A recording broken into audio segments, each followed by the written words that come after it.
चलो आगे चलते हैं स्ट्रक्चर ऑफ बेंजीन की तरफ। हिस्टोरिकल बैकग्राउंड मतलब कैसे कैसे बेंजीन का फाइनल स्ट्रक्चर डिसाइड किया गया, शुरू में कैसा किया था, ये इंपॉर्टेंट होता है जिससे कि आपको पता चले कि किस तरीके से साइंटिफिक वर्क, एक्सपेरिमेंट और एविडेंस के बेसिस पर आगे चलता है। इससे साइंटिफिक टेम्परामेंट भी डेवलप होता है। तो ओके, सबसे पहले तो बेंजीन की डिस्कवरी माइकल फैराडे ने की थी, इलेक्ट्रोकेमिस्ट्री वाला माइकल फैराडे, सॉरी। ये क्या क्या नहीं किया है, हर हफ्ते में एक नई खोज कर लेता था, ये ऐसा साइंटिस्ट है, राइट। इसका molecular formula was determined to be C6H6। It indicates high unsaturation. जितने कार्बन हाइड्रोजन का रेशियो कम होते जाएगा उतना अनसैचुरेशन बढ़ते जाता है ना। अगर यही अल्केन होता तो C6H14 होता, अल्कीन है तो C6H12, अल्काइन है तो C6H10 और बेंजीन है तो C6H6। तो देखिए इधर से इधर हाइड्रोजन की संख्या कम हो रही है या फिर हाइड्रोजन का परसेंटेज कम हो रहा है तो अनसैचुरेशन बढ़ता है। Unsaturation is increasing from left to right. उसके बाद ये भी देखा गया कि बेंजीन अनयूजुअली स्टेबल है। अनयूजुअली मतलब एक्सेप्शनल, बहुत ज्यादा स्टेबल है। भले ही इसमें अनसैचुरेशन है फिर भी अनस्टेबल है, unlike alkanes and alkynes, alkenes and alkynes, क्योंकि ये अनसैचुरेटेड होने की वजह से अनस्टेबल है। बेंजीन अनसैचुरेटेड है लेकिन फिर भी स्टेबल है, मैंने बताया क्यों है, आगे और देखेंगे। उसके बाद इट फॉर्म्स ट्राइओजोनाइड। ओजोन की रिएक्शन हमने देखी है, ओजोनाइड डबल बॉन्ड के अक्रॉस ऐड होके पैदा होता है। ट्राइओजोनाइड फॉर्म हो रहा है यानी ओजोन के 3 मॉलिक्यूल से ऐड कर रहा है, इसका मतलब है इसमें 3 डबल बॉन्ड है। अभी तक हमको पता नहीं है कि बेंजीन ऐसा है, राइट, है ना, पता नहीं है। अभी तो एक एक बात समझ में आ रही है, आगे आ रही है। अभी इतना पता चला कि भाई 6 कार्बन है, 6 हाइड्रोजन है, अनसैचुरेशन बहुत ज्यादा है, मतलब बहुत ज्यादा डबल बॉन्ड या फिर ट्रिपल बॉन्ड रहेंगे। अब समझ में आया कि 3 डबल बॉन्ड्स है। अब वो कैसे है, अल्टरनेट है, लगातार है, पता नहीं, वो साइक्लिक है, नॉन साइक्लिक है, ये भी पता नहीं। उसके बाद पता चला कि it forms only 1 mono substituted product. ओहो, ये बहुत इंपॉर्टेंट है, मोनो सब्सटीट्यूटेड। बेंजीन का मोनोक्लोरिनेशन करो या फिर कुछ भी करो, मोनोनाइट्रेशन करो, तो अलग अलग आइसोमर नहीं दिखा रहा। आइसोमर नहीं दिखा रहा मतलब इसके ऊपर जितने भी हाइड्रोजन है वो आइडेंटिकल है, कोई अलग नहीं है, मतलब ऐसा कुछ नहीं है, ऐसा कोई सीन नहीं है, ऐसा कोई सीन नहीं है, क्योंकि यहाँ इधर वाला हाइड्रोजन अलग रहेगा, इधर वाला हाइड्रोजन अलग रहेगा, पूरे हाइड्रोजन आइडेंटिकल है क्योंकि it is not forming any isomer. उसके बाद केकुले नाम का एक साइंटिस्ट आया, उसने इसके स्ट्रक्चर के ऊपर बहुत ज्यादा डिटेल में स्टडी की है। 1865 में केकुले, ऐसा बोला जाता है कि उसके ड्रीम में यह स्ट्रक्चर आता था बेंजीन का। तो उन्होंने एक स्ट्रक्चर प्रपोज किया कि भाई हो सकता है कि बेंजीन का ऐसा स्ट्रक्चर हो, अल्टरनेट डबल बॉन्ड और सिंगल बॉन्ड, और हर एक हाइड्रोजन आइडेंटिकल। देखो अभी तक हाइड्रोजन यहां पर सभी आइडेंटिकल है, 6 कार्बन है, 6 हाइड्रोजन है, 3 डबल बॉन्ड्स भी है, सो नो प्रॉब्लम। यह है इसका बॉन्ड लाइन नोटेशन।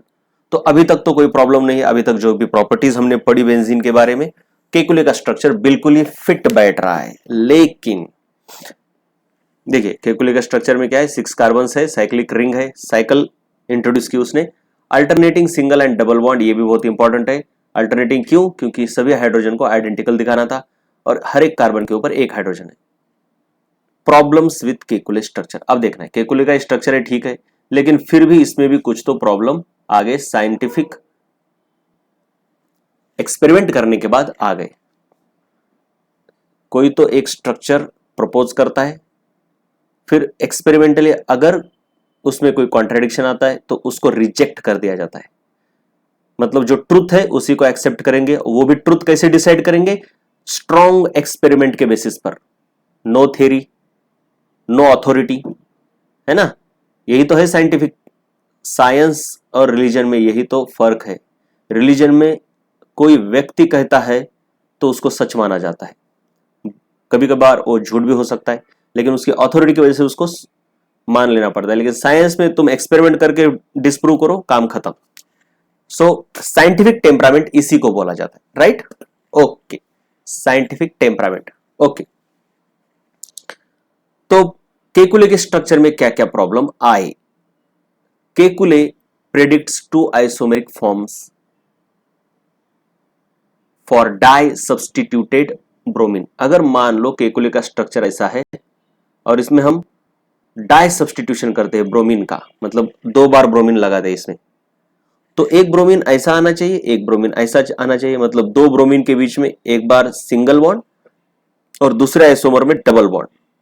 सो केकुले के स्ट्रक्चर के हिसाब से ये भी डिफरेंट है, ये भी डिफरेंट है, 2 आइसोमर आने चाहिए।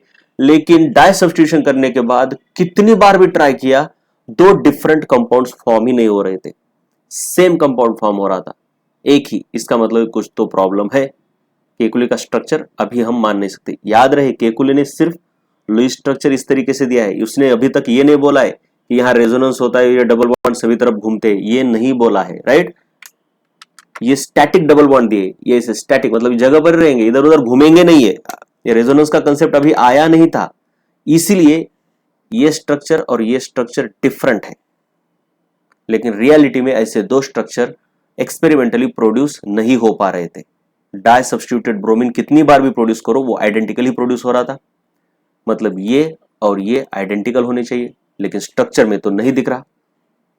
आगे चलो, अब इसको एक्सप्लेन करने के लिए केकुले ने ऑसिलेटिंग बॉन्ड का कंसेप्ट डाला, इसी को रेजोनेंस बोला जाता है। तो उसने कहा कि भाई कुछ नहीं है। सो याद रहे, ये रेजोनेंस वाली आइडिया है, लेकिन केकुले ने इसको रेजोनेंस नहीं बोला था, ऑसिलेटिंग बॉन्ड बोला था। बाद में पता चला कि ये जो ऑसिलेटिंग बॉन्ड की कंसेप्ट है ये रेजोनेंस ही है, कुछ नहीं। लेकिन उतना डिटेल में केकुले बोल नहीं पाया था, बस बोला कि ऑसिलेटिंग बॉन्ड होते हैं, लेकिन उसकी डिटेल स्टडी कैसे होते हैं, वो स्ट्रक्चर आइडेंटिकल होते हैं, इलेक्ट्रॉन कैसे घूमते रहते हैं, जो भी मतलब रेजोनेंस की डिटेल स्टडी है वो 1925 में क्वांटम मैकेनिक्स के आने के बाद की गई।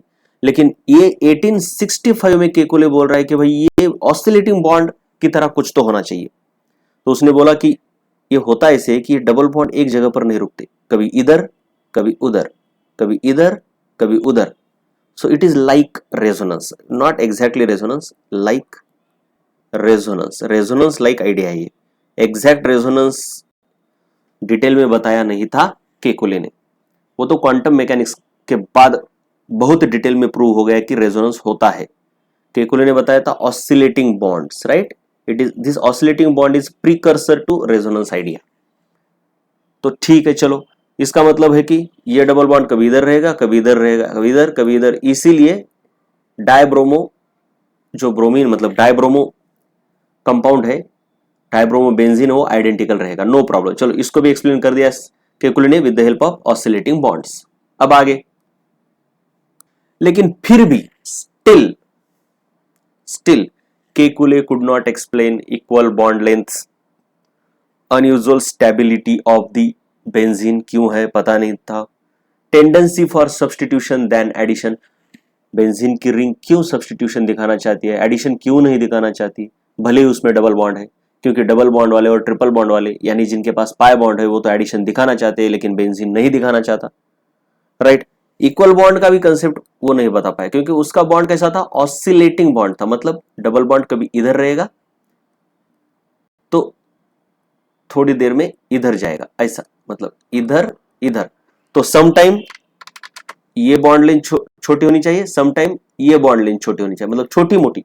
मतलब इसका अगर तुम एक्सरे निकालोगे या फिर कोई एक्सरे डायफ्रैक्शन निकालोगे तो तुम्हें ऐसे बॉन्ड दिखाई देने चाहिए, छोटे बड़े, जहां पे डबल बॉन्ड है वो छोटा बॉन्ड, जहां पे सिंगल बॉन्ड है वो लेंथी बॉन्ड। लेकिन ऐसा नहीं दिखाई दिया, एक्सरे डायफ्रैक्शन में सभी के सभी बॉन्ड लेंथ इक्वल आ गई, तो ये केकुले एक्सप्लेन नहीं कर पाया।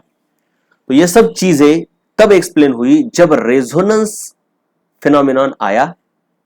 इसको मॉडर्न व्यू भी कहा जाता है, क्योंकि resonance is the product of quantum mechanics, या फिर resonance is explain using quantum mechanics. और ये मॉडर्न फिनोमेनॉन है, आधुनिक है, ये रिसेंट फिनोमेनॉन 1925 के बाद। तो 1865 से लेकर यहां तक कुछ हुआ नहीं, और जब रेजोनेंस आया तब बेंजीन की सभी प्रॉपर्टीज को एक्सप्लेन किया गया। कैसे किया गया? एक तो रेजोनेंस है, वैलेंस बॉन्ड थ्योरी का एक छोटा सा कंसेप्ट। वैलेंस बॉन्ड थ्योरी एक बहुत बड़ी थ्योरी है, इसके अंदर रेजोनेंस कंसेप्ट है। सो वैलेंस बॉन्ड थ्योरी कहती है कि benzene is a resonance hybrid of two different structures. ये क्या है बाद में देखेंगे।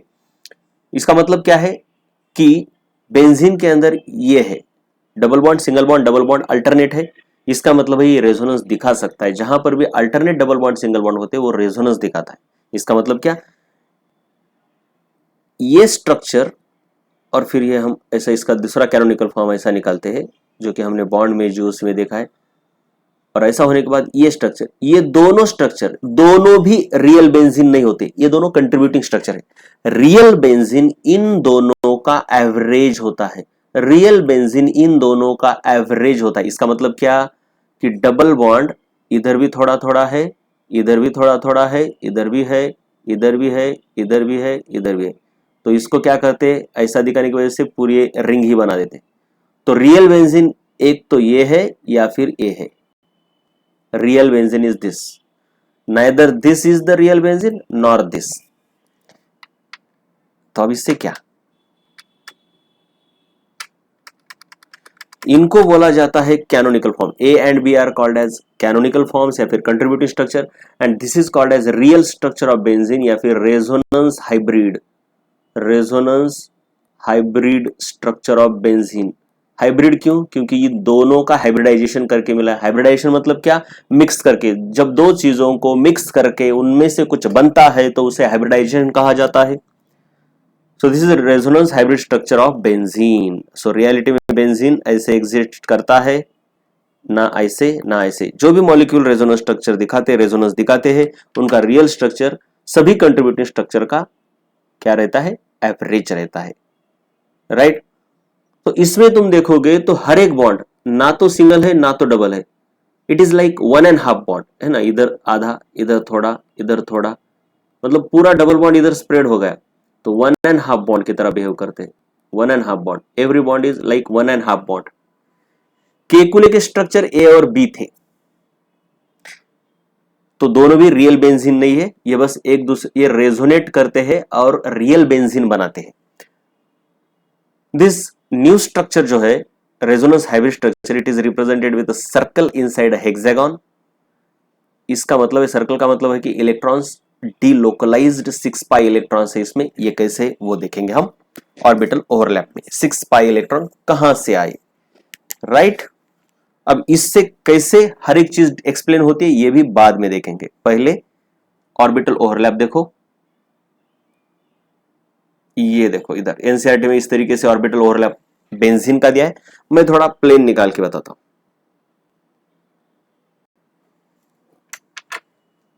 मान लो ये तुम्हारा प्लेन है। अब बेंजीन की रिंग इस प्लेन के ऊपर रखनी है हमको। This plane is of course perpendicular to the screen. इस तरीके से समझना, ये जैसे कि हमने खटिया बिछाई हो। इसमें 6 कार्बन है बेंजीन में, ऑफ कोर्स।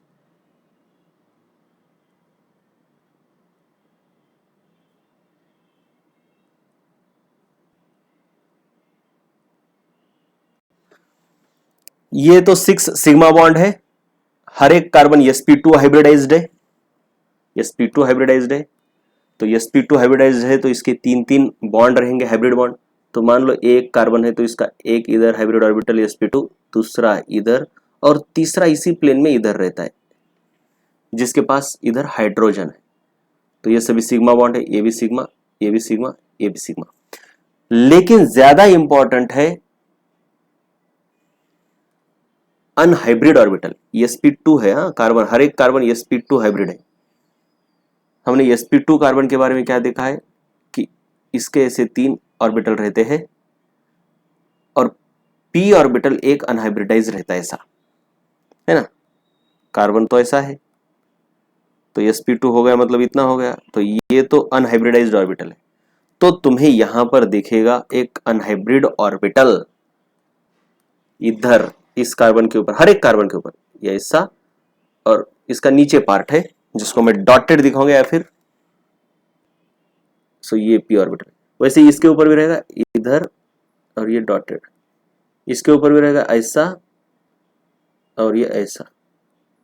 हर एक के ऊपर है भाई, इस तरीके से। अब ये पी ऑर्बिटल एक दूसरे के साथ बॉन्ड बनाते हैं। कैसा बॉन्ड बनाते हैं? साइड वाइज ओवरलैप, मतलब यहां पे एक रहेगा बॉन्ड, फिर इधर नहीं होगा, अल्टरनेट है, अल्टरनेट है, इधर होगा, इधर नहीं होगा, इधर होगा। तो 3 डबल बॉन्ड्स। ऑफ कोर्स नीचे भी, क्योंकि डबल बॉन्ड ऊपर और नीचे से दोनों तरफ से ओवरलैप होता है, इधर भी रहेगा, इधर भी रहेगा, और ये ऐसा नीचे। तो ये गंदगी हटाने के लिए, मतलब इतना ज्यादा गंदा नहीं कर रहा हूं मैं, इस तरीके से ये डबल बॉन्ड होते हैं, जिसको इन्होंने यहां ऐसे दिखाया है, राइट। मतलब यहां एक डबल बॉन्ड होगा, इधर एक होगा और इधर एक होगा। अगर तुम देखोगे इसके स्ट्रक्चर को, और एक बार मैं दिखाता हूं इसमें क्या क्या है। कार्बन एटम्स sp2 हाइब्रिड है, इसमें 6 सिग्मा बॉन्ड है कार्बन कार्बन के, 6 सिग्मा बॉन्ड है कार्बन हाइड्रोजन के। देखो जरा, हर एक के ऊपर का हाइड्रोजन है, मैं हर एक के ऊपर है। तो कार्बन हाइड्रोजन वाले 6 सिग्मा बॉन्ड है, दिख तो रहे होंगे।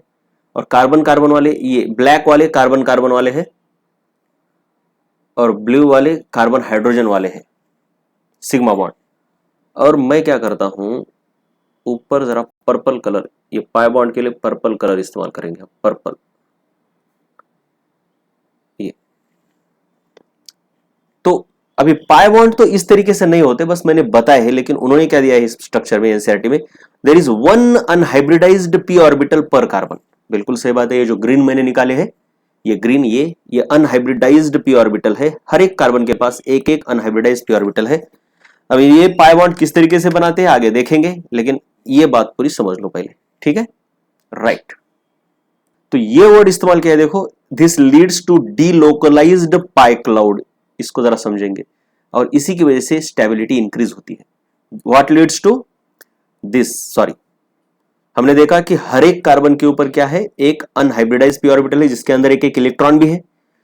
सो pi bonds are formed by sideways overlap, जो कि मैंने इधर दिखाया है। ये देखिए, इधर साइडवाइज ओवरलैप हो रहा है, इसमें पाई बॉन्ड फॉर्म होता है। और ये पाई बॉन्ड होने की वजह से, ये pi bond above the ring as well as below the ring दोनों तरफ से होता है। और इसी की वजह से पाई बॉन्ड का एक क्लाउड बन जाता है, और ये डीलोकलाइज होता है, मतलब घूमने लगता है पूरे रिंग के ऊपर। और इस घूमने की वजह से रेजोनेंस, इसी को हम बोलते हैं, और घूमने की वजह से स्टेबिलिटी बढ़ती है। जब भी चार्ज घूमने लगता है, मूव करता है, तो स्टेबिलिटी बढ़ती है, एनर्जी कम होती है। ये देखो इधर दिखाया गया है, यहां पे 2 स्ट्रक्चर दिए, कैसे कि डबल बॉन्ड इधर भी हो सकता है या फिर इधर भी हो सकता है, लेकिन अल्टरनेट रहेगा। तो इधर वाले, और उसके बाद ये फिर अल्टरनेट वाले इधर दिखाए गए। मतलब स्ट्रक्चर ये भी हो सकता है या फिर ये भी, 2 पॉसिबिलिटीज है। मतलब देखो जरा, इधर इधर इधर, और शिफ्ट होके ये वाला इधर स्ट्रक्चर दिखाए। तो ये 2 तरीके हैं पाई बॉन्ड को फॉर्म करने के। लेकिन रियलिटी में होता क्या है, ये सभी ऑर्बिटल इक्विपोटेंशियल है, सभी की एनर्जी सेम है, तो इनके इलेक्ट्रॉन बस ऐसे घूमने लग जाते हैं, ऊपर भी और नीचे भी, रिंग के दोनों तरफ घूमने लगते हैं। और ना तो इधर बॉन्ड डबल बॉन्ड रहता है, ना तो इधर डबल बॉन्ड रहता है, ये डबल बॉन्ड पूरा ऐसा घूमने लगता है। तो सभी कार्बन के बीच 1.5 बॉन्ड की सिचुएशन क्रिएट हो जाती है। देखो यहां पर बेंजीन के अलग अलग टाइप के स्ट्रक्चर इधर निकाले हुए हैं। ये सिंपल मॉलिक्यूलर फॉर्मूला है, ये देखिए केकुले के स्ट्रक्चर है, ये प्लेनार रिंग सिर्फ दिखाई गई है, और ये दिखाया गया है कि ये पीजेड अनहाइब्रिड ऑर्बिटल किस तरीके से, ये ऑरेंज कलर के देखो ऐसे। और जब ये ऐसे इलेक्ट्रॉन इनके बीच ऐसे घूमने लगते हैं, तो ये ऐसे दिखता है। ये जो रिंग है ब्लैक कलर की, उसके ऊपर भी इलेक्ट्रॉन घूम रहे, उसके नीचे भी इलेक्ट्रॉन घूम रहे, और ये एक क्लाउड की तरह लगते हैं ना, है ना। क्लाउड कैसा है, अर्थ के अराउंड कैसे क्लाउड होता है, वैसे ये रिंग के अराउंड ये क्लाउड है इलेक्ट्रॉन का, इसलिए क्लाउड ऑफ इलेक्ट्रॉन कहा जाता है इसको। और ये घूमने वाला है, मूविंग क्लाउड है, ऐसे घूम रहे, ऐसे गोल गोल गोल गोल ऐसे घूम रहे, ऊपर भी और ऐसे नीचे भी, और इनके बीच कौन है, ये रिंग है ऐसे। ये इस तरीके से समझ लेना है, राइट, बस बस, राइट। चलो, स्टोरी तो बहुत अच्छी बनाई, अरे लेकिन इसके लिए कोई एक्सपेरिमेंटल एविडेंस भी होना चाहिए। तुम कुछ भी बोलोगे, कुछ भी थोड़े एक्सेप्ट होगा। कोई बोलेगा ऐसे नहीं, इलेक्ट्रॉन ऊपर छलांग लगाते फिर नीचे गिरते फिर वहां पे प्ले करते, ऐसा नहीं।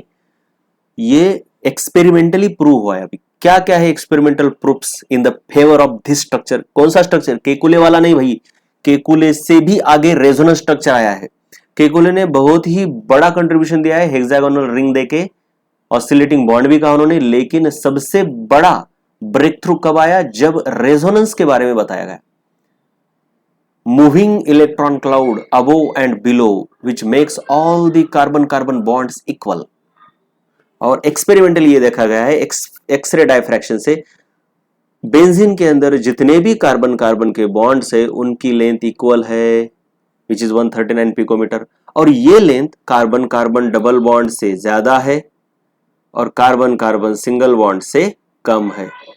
कार्बन बेंजीन का कैसा बॉन्ड है? ऐसा 1.5, यहाँ पे 2 बॉन्ड है, यहाँ पे 1 बॉन्ड है, तो ये 1.5 बॉन्ड की तरह बिहेव करता है। इसीलिए बेंजीन के अंदर वाला जो डबल बॉन्ड है वो किसी 2 कार्बन के बीच में नहीं है, सभी के अंदर बटा हुआ है, right. This indicates no pure single, neither pure double bond, right. This structure also explains the planar structure. It also explains the reluctance for addition reaction. Reluctance मतलब resistance. Why benzene does not want to undergo addition reaction? क्यों? क्योंकि benzene को इस घूमने वाले electron की वजह से बहुत ज्यादा स्टेबिलिटी मिल रही है, और अगर ये एडिशन रिएक्शन दिखाता है तो ये घूमने वाले इलेक्ट्रॉन चले जाएंगे जो कि इसके पास है अल्टरनेट डबल बॉन्ड और पाई बॉन्ड की वजह से। अल्टरनेट साइक्लिक डबल बॉन्ड और pi bond, alternate cyclic double bonds, alternate cyclic double bonds, इससे इसको बहुत ज्यादा स्टेबिलिटी मिलती है और एडिशन रिएक्शन दिखाने पर ये चला जाएगा। ये जो अल्टरनेट साइक्लिक डबल बॉन्ड से, इसको ही एरोमेटिसिटी कहा जाता है, एरोमेटिसिटी। तो एडिशन रिएक्शन दिखाने पर ये एरोमेटिसिटी चली जाएगी, इसलिए बेंजीन एडिशन रिएक्शन नहीं दिखाता। ये बेंजीन एक्स्ट्रा स्टेबल क्यों है, यह भी क्या करता है? एक्सप्लेन करता है। कौन? ये रेजोनेंस स्ट्रक्चर। कौन एक्सप्लेन कर रहा है ये सब? रेजोनेंस स्ट्रक्चर, जो कि किसका पार्ट है? वैलेंस बॉन्ड थ्योरी का। और ये वैलेंस बॉन्ड थ्योरी एक्सप्लेन कौन कर पाया डिटेल में? Quantum mechanics. Quantum mechanics, classical mechanics ये सब नहीं बता पाता था, राइट। अब हम स्टडी करेंगे एरोमेटिसिटी के बारे में, जिसकी वजह से बेंजीन की बहुत सारी प्रॉपर्टीज है। What is aromaticity? Aromaticity is a property which describes the unusual stability of certain cyclic compounds. कुछ cyclic compounds में unusual stability है, अल्केन से भी ज्यादा स्टेबल है वो, भले ही उनमें डबल बॉन्ड है। तो क्यों है? तो इस एरोमेटिसिटी की वजह से। और ये ऐसा क्यों है? What is aromaticity basically? And this stability is due to delocalization of pi electrons in cyclic manner. ये भी होना चाहिए, in cyclic manner. Delocalization cyclic manner में हो तभी एरोमेटिसिटी है, सिर्फ डीलोकलाइजेशन नहीं, क्योंकि इसमें भी तो डीलोकलाइजेशन है, alternate double bond single bond है तो, लेकिन ये साइक्लिक डीलोकलाइजेशन नहीं है, लीनियर डीलोकलाइजेशन है, मतलब इलेक्ट्रॉन इधर जाएंगे फिर इनको वापस इधर आना पड़ेगा। लेकिन साइक्लिक है तो कैसा है? घूमने में बहुत आसानी हो जाती है, इसलिए cyclic delocalization is more stable than non cyclic delocalization, है ना। तुमको ऐसा घूमकर ऐसा आना है तो प्रॉब्लम है, लेकिन ऐसा राउंड मारते हो तो प्रॉब्लम नहीं है, right. So basically aromaticity is by product of resonance. इसके बेसिस पर रेजोनेंस है। Cyclic resonance is called as aromaticity, cyclic resonance is called as aromaticity, right. So benzene is the first aromatic compound, लेकिन अब aromatic compound उनको कहा जाता है जो any compound which has at least one aromatic ring, मतलब ऐसा है अगर इसमें एक बेंजीन की रिंग है जो कि aromatic है, और इसमें ऐसा अगर ऐसी चेन है या फिर इधर कोई ऐसा दूसरा कंपाउंड है तो इसको भी aromatic कह सकते हो, क्योंकि इसमें एटलीस्ट एक रिंग है जो कि aromatic है। Aromaticity is basically decided by Huckel's rule. Huckel नाम का एक साइंटिस्ट है, तो इसने, तो ये रूल क्या कहते हैं? हक्कल के रूल एरोमेटिक कंपाउंड के लिए इधर दिए गए हैं। उसके साथ साथ हम दूसरे कंपाउंड में देखेंगे एंटी एरोमेटिक कंपाउंड। एरोमेटिक, किसी कंपाउंड का एरोमेटिक होने के लिए जो रूल है नियरली वही रूल एंटी एरोमेटिक होने के लिए है। क्या क्या होना चाहिए? साइक्लिक रेजोनेंस होना चाहिए, मतलब साइक्लिक अल्टरनेट डबल बॉन्ड होनी चाहिए, प्लेनार कंपाउंड होना चाहिए पूरा का पूरा, मतलब उसमें कोई sp3 कार्बन नहीं होना चाहिए, क्योंकि sp2 और sp प्लेनार होते हैं। और उसमें जो पाई बॉन्ड में इलेक्ट्रॉन है उनकी संख्या इस सीरीज में आनी चाहिए, where n is 0 1 2 3 and so on.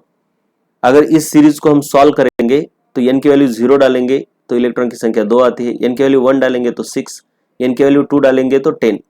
तो इस सीरीज में आनी चाहिए पाई इलेक्ट्रॉन की संख्या 2 या फिर 6 या फिर 10 या फिर 14, अब 4 बढ़ाते जाओ।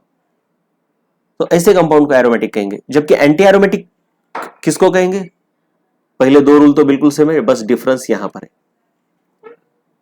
जिसमें 4n पाई इलेक्ट्रॉन रहते हैं, मतलब इस सीरीज में 4 8 12 16 20 एंड सो ऑन, उनको एंटी एरोमेटिक कंपाउंड कहेंगे।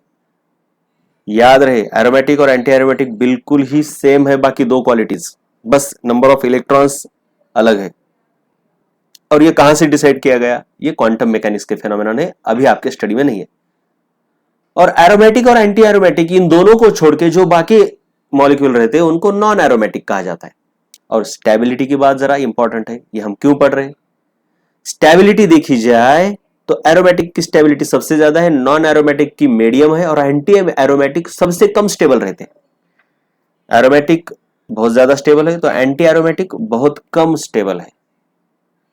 ऐसा क्यों है इसके प्रूफ हमको नहीं, इसका तो पता है हमको क्योंकि साइक्लिक रेजोनेंस है। तो याद रहे साइक्लिक तो होना ही चाहिए, डबल बॉन्ड होने चाहिए और वो रेजोनेंस दिखाने चाहिए।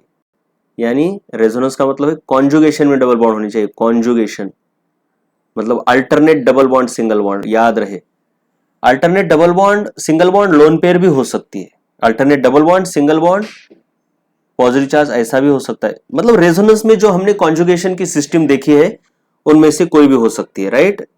डबल बॉन्ड सिंगल बॉन्ड और लोन पेयर हो सकता है, double bond single bond double bond ऐसा हो सकता है एंड सो ऑन, ठीक है? या फिर double bond single bond plus ऐसा भी हो सकता है। तो वैसे तो हम कंपाउंड्स देखेंगे, बस इसको याद रखना है। और ये कहां से आया? तो ये क्वांटम मैकेनिक्स के कैलकुलेशन से आया है, उसका टेंशन अभी मत लो। तो ये बहुत इंपॉर्टेंट क्वेश्चन है, classify following compounds as aromatic, anti aromatic and non aromatic. तो aromatic, anti aromatic, non aromatic के लिए हम बस देखेंगे ये क्राइटेरिया कौन से सेटिस्फाई करता है। साइक्लिक होना चाहिए, कॉन्जुगेशन होना चाहिए। देखिए क्राइटेरिया नंबर 1, क्राइटेरिया नंबर 2, 3 और ये टाइप। तो सिंपल है, तीनों क्राइटेरिया अगर सेटिस्फाई होते हैं तो हम एरोमेटिक बोलेंगे। तीसरा क्राइटेरिया नंबर ऑफ इलेक्ट्रॉन किस सीरीज में होनी चाहिए? 2, उसके बाद 6, 10, 14 एंड सो ऑन। तो सबसे पहले है ये, कौन है भाई? ये बेंजीन है, इसमें 3 डबल बॉन्ड है। ये सबको पहले तो साइक्लिक है, ये जो है उसको टिक करेंगे हम। कॉन्जुगेशन है क्या? यस है conjugation. Double bond single bond alternate है। नंबर ऑफ पाई इलेक्ट्रॉन्स, रे भाई सिर्फ इलेक्ट्रॉन नहीं, पाई इलेक्ट्रॉन्स कितने हैं रे? पाई इलेक्ट्रॉन्स पाई बॉन्ड में, पाई बॉन्ड 3 है, हर एक में 2 इलेक्ट्रॉन, सो पाई इलेक्ट्रॉन 6 है। तो ये एरोमेटिक के केस में आता है, इसलिए ये एरोमेटिक है। एरोमेटिक, मैं एरोमेटिक को बस ए लिखूंगा, एंटी एरोमेटिक को ए लिखूंगा और नॉन एरोमेटिक को एन ए लिखूंगा, राइट? चलो आगे देखते। ये कौन है? साइक्लोब्यूटा 1,3 डाइन। साइक्लिक है, हाँ है। कॉन्जुगेशन है, yes. Alternate double bond single bond है। नंबर ऑफ पाई इलेक्ट्रॉन्स कितने हैं? यहां पे 2, यहां पे 2, 4 पाई इलेक्ट्रॉन है। तो ये किसकी सीरीज में आ रहा है? एरोमेटिक या एंटी एरोमेटिक? बिल्कुल एंटी एरोमेटिक के सीरीज में आ रहा है, मतलब 4n है ये इलेक्ट्रॉन। ये कितने? ये 4n + 2 है, राइट? इसलिए ये एरोमेटिक और ये कंपाउंड है एंटी एरोमेटिक। तो ये होगा बहुत ही ज्यादा अनस्टेबल। इधर देखो साइक्लिक है, हाँ है। इधर क्या साइक्लिक वाली कंडीशन है, इधर क्या है कॉन्जुगेशन वाली कंडीशन है। कॉन्जुगेशन है, हाँ है। Double bond single bond double bond single bond lone pair single bond. Alternate में अगर है तो कॉन्जुगेशन है, और उसके बाद मैंने बोला कि रेजोनेंस में पार्टिसिपेट करने के लिए ये जो लोन पेयर है वो पी ऑर्बिटल में चली जाती है। पी ऑर्बिटल में जाना मतलब पाई इलेक्ट्रॉन बनना, पी को ही पाई बोला जाता है, पी ऑर्बिटल को ही पाई बोलेंगे, राइट। तो पाई इलेक्ट्रॉन का मतलब है जो पी ऑर्बिटल में इलेक्ट्रॉन है। अब ये डबल बॉन्ड के तो पी ऑर्बिटल में ही रहते हैं और ये भी पी ऑर्बिटल में चला जाता है रेजोनेंस में पार्ट लेने के लिए। तो कितने हो गए, 6 इलेक्ट्रॉन हो गए, यहाँ के 2, यहाँ के 2, और ये लोन पेयर में भी तो 2 होते हैं। तो ये है आपका 4n+2 सीरीज वाला, तो ये हो गया एरोमेटिक।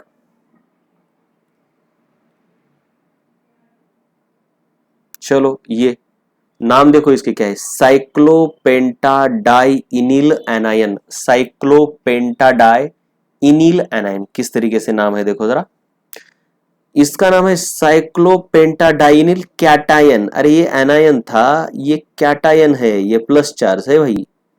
तो इसमें साइक्लिक है, कॉन्जुगेशन है, लेकिन पाई इलेक्ट्रॉन सिर्फ 2 और 2 4 है। इधर तो कोई इलेक्ट्रॉन नहीं है, ये पॉजिटिव चार्ज है, तो ये ऑफकोर्स 4n की सीरीज में आता है। तो ये हो गया तुम्हारा एंटी एरोमेटिक।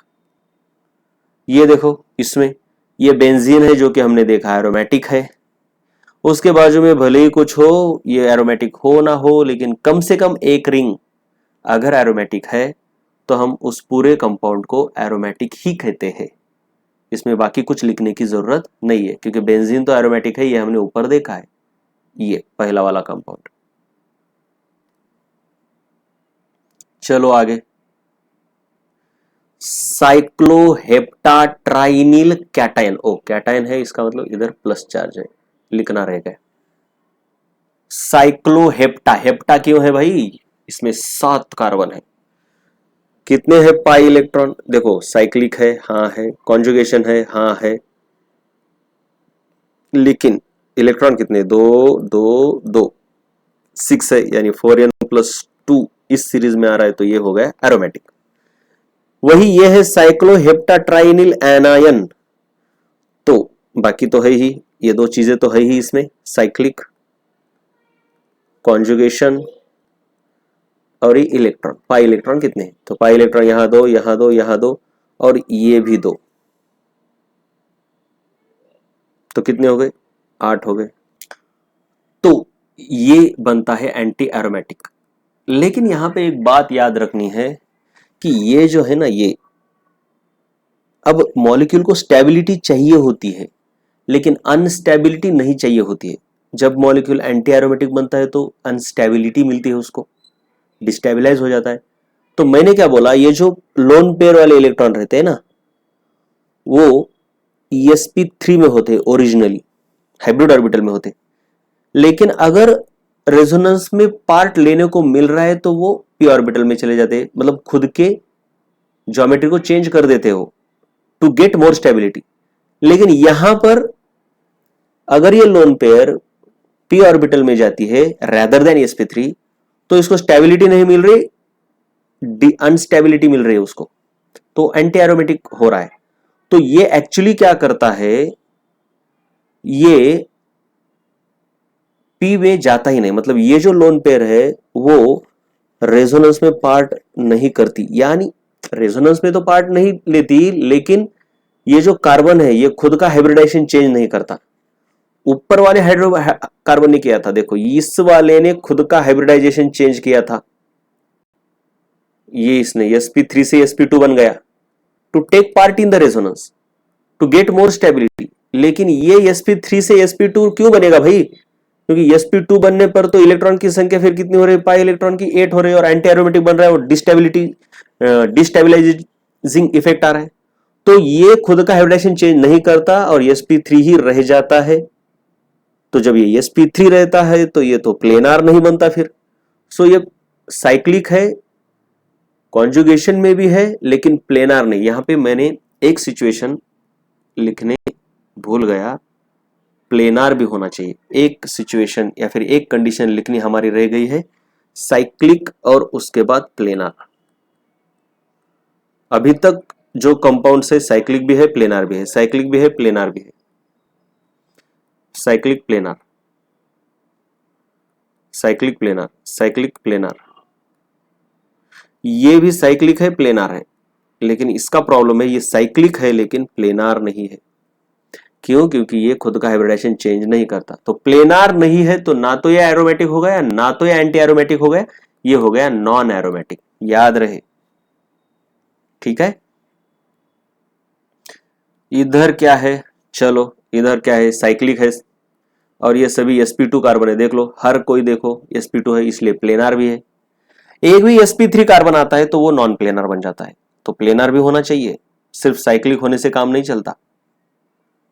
उसके बाद कॉन्जुगेशन है क्या? हाँ कॉन्जुगेशन है, double bond single bond double bond single bond सब तरफ कॉन्जुगेशन है।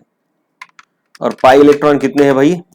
2 कितने हो गए? 10 तो ये किस में आ रहा है? 4n+2 के सीरीज में आ रहा है। सभी कंडीशन सेटिस्फाइड है इसलिए ये एरोमेटिक है। इसको देखो जरा, साइक्लिक है, हाँ है, प्लेनार है, हाँ है, ये तो प्लस है ना। क्यों? क्योंकि ये कैटायन है। कितने कॉन्जुगेशन में है क्या? हाँ कॉन्जुगेशन है, double bond single bond positive charge है, यस कॉन्जुगेशन है। इलेक्ट्रॉन कितने हैं पाई सिस्टम में? बस यहाँ पे 2 है। तो ये बन गया तुम्हारा एरोमेटिक क्योंकि ये 4n+2 सीरीज में आ रहा है। इधर देखो, हाँ ये साइक्लिक है, ये प्लेनार भी है। प्लेनार का मतलब sp2 है, sp कार्बन होना चाहिए, sp3 नहीं होना चाहिए।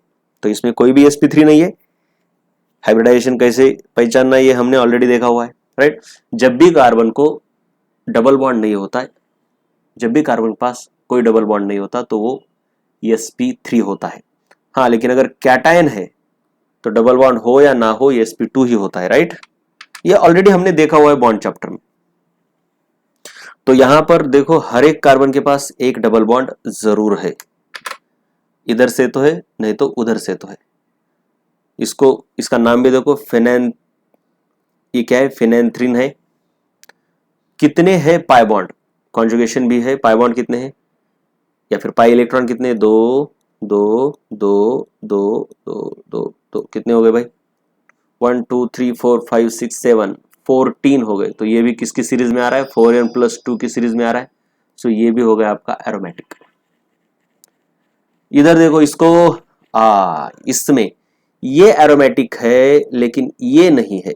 जरा देखो क्योंकि इसमें एक sp3 कार्बन आ गया, ये इसके पास कोई डबल बॉन्ड नहीं, लेकिन कोई प्रॉब्लम नहीं।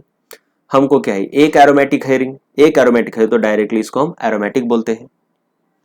फिर इधर देखो एंथ्रेसिन है। अरे भाई देखो फिनेंथ्रेसिन और एंथ्रेसिन में थोड़ा डिफरेंस है।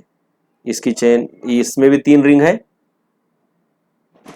और इसमें भी 3 रिंग है, लेकिन जरा अलग है। फिनेंथ्रेसिन वाली रिंग इधर है, ऐसा कुछ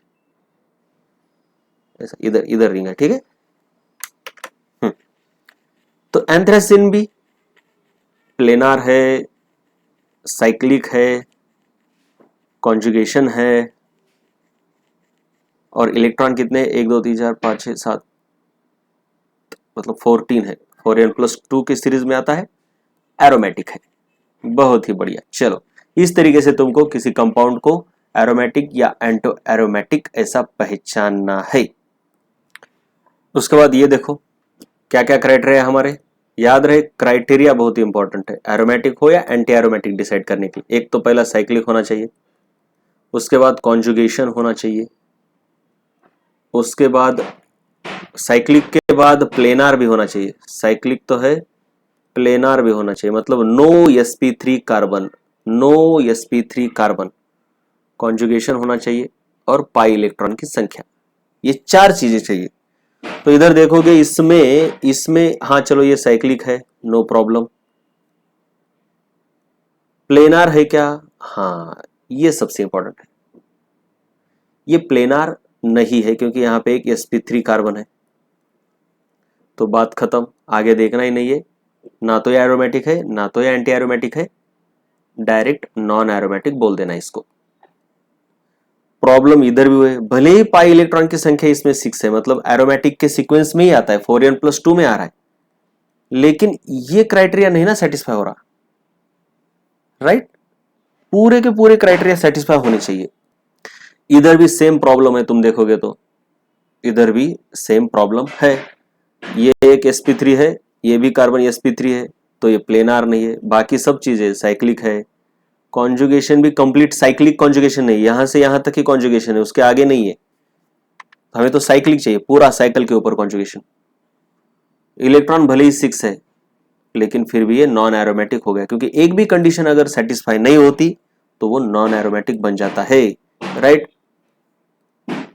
ये लास्ट वाला देखो, ये वाला, इसमें ये साइक्लिक है, हाँ है। प्लेनार है, हाँ प्लेनार भी है, सभी तरफ देखो जरा प्लेनार ही है, पूरे के sp3 कोई भी कार्बन नहीं है। कॉन्जुगेशन है, हाँ है, लेकिन हाफ कॉन्जुगेशन है, यहां से यहां तक तो कॉन्जुगेशन है, लेकिन इधर नहीं है। Alternate double bond single bond हमेशा होनी चाहिए, यहां पर लगातार डबल बॉन्ड हो गई, इसलिए कॉन्जुगेशन नहीं है। पाई इलेक्ट्रॉन कितने हैं तो देखो तुम 8 है, जो कि 4n की सीरीज में आते हैं, लेकिन फिर भी ये एंटी एरोमेटिक नहीं होगा, ये होगा नॉन एरोमेटिक। एंटी एरोमेटिक हो या एरोमेटिक हो, ये पहले तीनों क्राइटेरिया सेटिस्फाई करने ही चाहिए। ओके, ठीक है। एरोमेटिसिटी के ऊपर कुछ ऐसे क्वेश्चन आते हैं, देखो नीट कर्नाटका 2013 में आया था। कौन सी सिस्टम नॉन एरोमेटिक है, ये पूछा है, नॉन एरोमेटिक। ये तो भाई चलो, ये पहली तो नॉन एरोमेटिक है ही, क्योंकि इसमें sp3 कार्बन है, जहां जहां पे sp3 कार्बन होता है वो ना तो एंटी एरोमेटिक होते ना तो एरोमेटिक होते, तो यही है, पहली है नॉन एरोमेटिक। ये है तुम्हारी एरोमेटिक, ये भी है तुम्हारी एरोमेटिक, हमने देखा है। और ये जरा अलग है, ये हेट्रोसाइक्लिक एरोमेटिक है। देखो कितने पाई इलेक्ट्रॉन, दो दो, और इसके ऊपर एक लोन पेयर है, ये दो, तो 6 हो गए। तो 6 मतलब एरोमेटिक के कैटेगरी में आता है, और साइक्लिक है, प्लेनार है, कॉन्जुगेटेड है, so no problem. So this is the only non aromatic compound. नीचे क्या दिया है देखो, ये बहुत इंपॉर्टेंट है। ऐसे कुछ कंपाउंड दिए 1 2 3 and the enthalpy of hydrogenation of these compounds will be in the order of, ये बहुत इंपॉर्टेंट है, याद रहे। बेसिकली क्या है, यहाँ पे किसी भी रिएक्शन को पहले तुम ये समझ लो, हाइड्रोजनेशन मतलब क्या। तुम्हारे पास इधर ऐसा रिएक्टेंट होता है जो हाइड्रोजन के साथ रिएक्ट होके सिंगल बॉन्ड में कन्वर्ट हो जाएगा, राइट राइट। इस रिएक्शन में जो एनर्जी रिलीज होगी इसको एंथैल्पी ऑफ हाइड्रोजनेशन बोलेंगे। तो ये रिएक्टेंट है और ये प्रोडक्ट है, तो कुछ इस तरीके से रिएक्शन होती है। एंड दिस एनर्जी गैप, ये है enthalpy of reactants, and this is your enthalpy of product. ये थर्मोडायनामिक्स में थोड़ा बहुत ज्यादा डिटेल में हुआ है। इस गैप को बोलते हैं एंथैल्पी ऑफ रिएक्शन। अब सिंपल सी बात है, सभी के फाइनल प्रोडक्ट तो वही है, इसका भी हाइड्रोजनेशन करो, साइक्लोहेक्सेन मिलेगा, मतलब 1,2,3 1,2,3 साइक्लो ट्राइमिथाइल साइक्लोहेक्सेन। इसका भी हाइड्रोजनेशन करो वही कंपाउंड, इसका भी करो वही कंपाउंड, मतलब तीनों के तीनों आफ्टर हाइड्रोजनेशन सेम प्रोडक्ट देते हैं, सेम ही प्रोडक्ट देने वाले हैं। किसी का भी हाइड्रोजन करो और तीनों को 3 हाइड्रोजन के मॉलिक्यूल लगेंगे, क्योंकि 3 डबल बॉन्ड है। और तुमको मिलेगा क्या, सभी double bond converted into single bond, और यहाँ पे एक मिथाइल ग्रुप, यहाँ पे एक मिथाइल ग्रुप, यहाँ पे एक मिथाइल ग्रुप, सभी का प्रोडक्ट सेम है लेकिन रिएक्टेंट अलग अलग है। तो सिंपल सी बात है, रिएक्टेंट अलग अलग है तो सबसे स्टेबल कौन है, तो सबसे स्टेबल ये है, क्योंकि इसमें साइक्लिक कॉन्जुगेटेड सिस्टम है, रेजोनेंस है, सो ये एरोमेटिक है। एरोमेटिक है, एरोमेटिक है तो सबसे स्टेबल है। सबसे स्टेबल है यानी इसकी एनर्जी सबसे कम है। ज्यादा स्टेबिलिटी यानी एनर्जी कम, ज्यादा स्टेबिलिटी यानी एनर्जी कम। तो मैं अगर यहां पे दिखाता हूं, ये तो हो गई हमारी बात, ये ऐसी, इसको भी लगाओ गोली। अगर ऐसे इधर देते हो तुम, प्रोडक्ट तो सभी का सेम है, लेकिन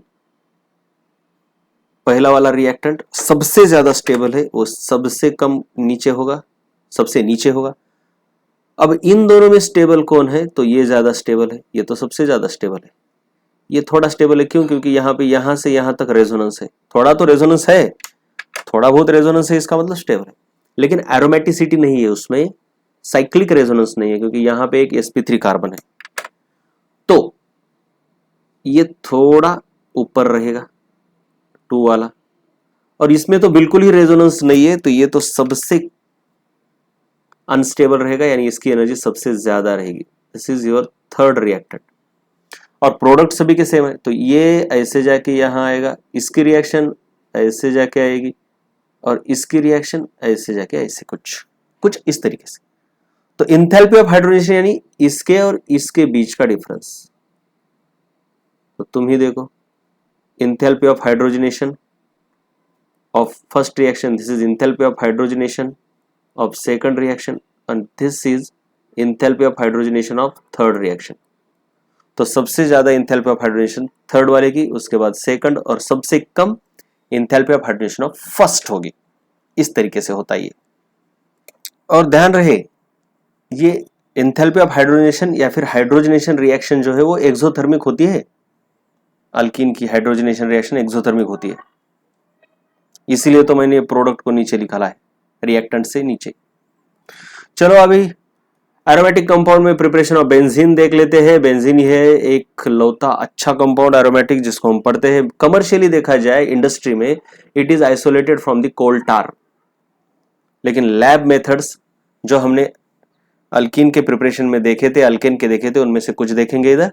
एक है साइक्लिक पॉलीमराइजेशन ऑफ इथाइन, जो कि हमने ऑलरेडी देखा है, कुछ इस तरीके से ऐसे लगाया था, पता है क्या, कुछ ऐसे कुछ किया था और इससे बनाया था benzene. Red hot iron tube, red hot iron tube 873 kelvin, तो तुमको मिला था benzene. So this is first method of preparation of benzene in the laboratory. उसके बाद है decarboxylation of aromatic acids. Aromatic यानी ये एसिड यानी COOH, ऑफ कोर्स इसको NaOH के साथ रिएक्ट करो तो तुम्हें मिलेगा sodium salt of benzoic acid. Benzoic acid का ये सोडियम साल्ट है क्योंकि इसको बोला जाता है benzoic acid. Right right right right right right right right, या फिर तुम कर दो, ये है तुम्हारे पास, पहले इसको कन्वर्ट करो तुम इसमें, किसमें कन्वर्ट करो, sodium salt of benzoic acid. ये है तुम्हारा बेंजोइक एसिड। जैसे ही ये कार्बोक्सिलिक एसिड को तुम NaOH के साथ रिएक्ट करोगे तो तुमको sodium salt of benzoic acid या फिर सोडियम बेंजोएट मिलेगा, सोडियम बेंजोएट। और इसका डीकार्बोक्सिलेशन करना है सोडा लाइम से, सोडा और ये लाइम, और इसको हिट करो तो डीकार्बोक्सिलेशन हो जाता है और तुमको बेंजीन मिलेगा, साथ में Na2CO3 मिलेगा। ये होता है, राइट।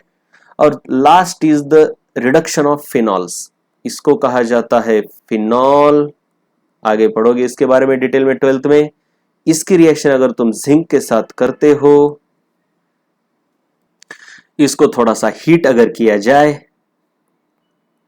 तो ये ऑक्सीजन इसके साथ आएगा, ऐसा मान लो, तो ये ZnO प्रोड्यूस होगा और ये तुम्हारा बेंजीन और ये हाइड्रोजन इधर, तो ये दिखाने की जरूरत नहीं, हो गया तुम्हारा benzene produce. So there are 3 methods of production of benzene, right. ये देखो, cyclic polymerization, decarboxylation of aromatic acid और रिडक्शन ऑफ फिनॉल। इसके आगे हम देखेंगे प्रॉपर्टीज ऑफ एरोमेटिक हाइड्रोकार्बन्स। सबसे पहले फिजिकल प्रॉपर्टीज। एक तो ये हाइड्रोकार्बन है इसलिए ये नॉन पोलर रहते हैं, इसकी कोई जरूरत नहीं है।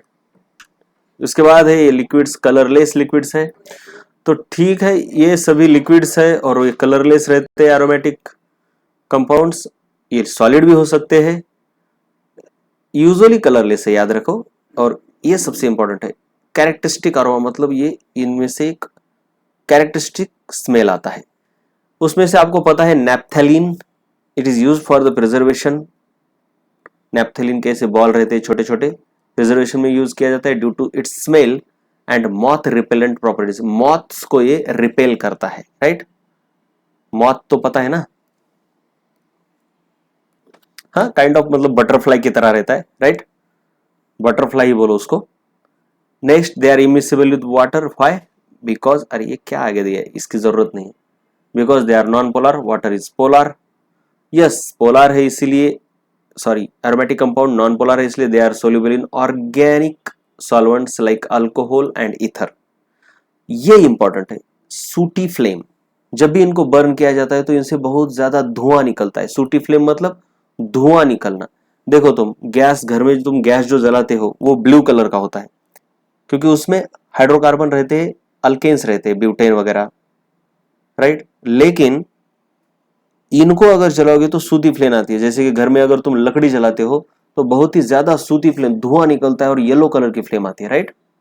And it is also due to incomplete combustion, ये ऐसा होता है। अब देखेंगे हम chemical properties of benzene. Benzene के बारे में बात चल रही है। एक तो याद रखें, एरोमेटिक हाइड्रोकार्बन्स, यानी हम बात कर रहे हैं एरोमेटिक हाइड्रोकार्बन में बेंजीन की ही बात कर रहे हैं। They mainly undergo electrophilic substitution and not addition, याद रहे, इलेक्ट्रोफिलिक सब्सटीट्यूशन। पॉपुलर रिएक्शंस कौन सी important reaction? Nitration, halogenation, sulphonation, Friedel Crafts alkylation, Friedel Crafts acylation. General electrophilic substitution होना चाहिए। सब्सटीट्यूशन ऑफ बेंजीन किस तरीके से होती है? देखो, तुम्हारे पास ऐसा बेंजीन होगा, हमेशा याद रखना है बेंजीन की रिंग को जरा अच्छे से निकालना है, ऐसा ऐसा ऐसा करके, ऐसा कुछ भी नहीं। 6 कार्बन और प्रॉपर लगनी चाहिए इसे। इसको तुम ऐसा भी निकाल सकते हो, और हर एक कार्बन के ऊपर हाइड्रोजन है, ये याद रखना है। निकाला तो भी कोई बात नहीं, नहीं निकाला तो भी कोई बात नहीं, right. This is your benzene. ये किसी भी इलेक्ट्रोफाइल के साथ इस तरीके से रिएक्ट करता है। EH मतलब इलेक्ट्रोफाइल का ये पॉजिटिव पार्ट, EH नहीं, इधर कोई निगेटिव पार्ट होगा। निगेटिव पार्ट यानी न्यूक्लियोफाइल ही होता है, तो EN करूंगा मैं, मतलब इसके ऊपर पॉजिटिव रहेगा, इसके ऊपर नियरली नेगेटिव रहेगा। ये आयोनिक कंपाउंड नहीं है। जैसे कि मान लो तुम अल्काइल हैलाइड है, तो ये इलेक्ट्रोफिलिक पार्ट है, ये न्यूक्लियोफिलिक पार्ट है। इसके ऊपर डेल्टा पॉजिटिव, इसके ऊपर डेल्टा नेगेटिव। ये एक्चुअली डेल्टा पॉजिटिव और डेल्टा नेगेटिव है, राइट। जैसे कि नाइट्रेशन में, जैसे कि हैलोजिनेशन में भी तुम्हारे पास यक्स यक्स रहेगा, तो एक के ऊपर थोड़ा पॉजिटिव पकड़ना है, एक के ऊपर नेगेटिव, राइट। तो कोई भी इलेक्ट्रोफाइल इस फॉर्म में रहेगा। E और N दो पार्ट रहेंगे उसमें। इसमें से ये E यहां पे आके लगता है और ये H इस N के साथ चला जाता है और तुमको सब्स्टिट्यूटेड प्रोडक्ट मिलता है। बाकी जैसा है वैसा ही बेंजीन रहेगा। इसके अंदर जो ये एरोमेटिक कैरेक्टर है वो इंटैक्ट रहेगा, क्योंकि ये सब्स्टिट्यूशन है। यहाँ पे हाइड्रोजन जैसे के वैसे है, बस एक हाइड्रोजन की जगह पर ये इलेक्ट्रोफाइल आ गया, बाकी वैसे का वैसा है। और इस न्यूक्लियोफाइल के साथ H आ गया। ये है बाय प्रोडक्ट, ये है तुम्हारा मेन प्रोडक्ट। तो कोई भी रिएक्शन इस फॉर्म में ही होगी, एक हाइड्रोजन के रिप्लेसमेंट होके वहां पे E आएगा। तुमको तो कई बार ये हाइड्रोजन दिखाई भी नहीं देंगे, मतलब ऐसे, ये ऐसे देखो, ये बेंजीन, ये E यहाँ पे गया, एक्चुअली इसका मतलब क्या है, तो वहां पे E गया और वहां का H निकल के इस N के साथ ये देखो इधर आ गया। इस तरीके से रिएक्शन दिखेगी तुम्हें। तो पहली रिएक्शन है नाइट्रेशन ऑफ बेंजीन। ये हुआ तुम्हारा बेंजीन। नाइट्रेशन के लिए हमें HNO3 का इस्तेमाल करना है, कॉन्सेंट्रेटेड नाइट्रिक एसिड। यहाँ पर कैटलिस्ट की तरह H2SO4 काम करेगा, कॉन्सेंट्रेटेड H2SO4 भी लगता है। सो कॉन्सेंट्रेटेड नाइट्रिक एसिड और कॉन्सेंट्रेटेड H2SO4, इन दोनों के मिक्सचर को नाइट्रेटिंग मिक्सचर बोला जाता है। Nitrating mixture.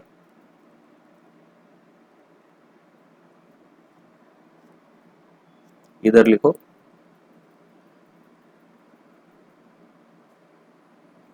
मिक्सचर। ये है तुम्हारा नाइट्रेटिंग मिक्सचर, राइट। चलो, अब ये रिएक्शन कैसे होती है, क्या आता है?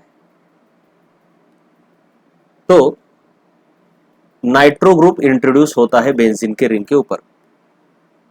कैसे होता है? जरा दिखाता हूं मैं। डायरेक्टली रिएक्शन तो ऐसे रहेगी आपके पास,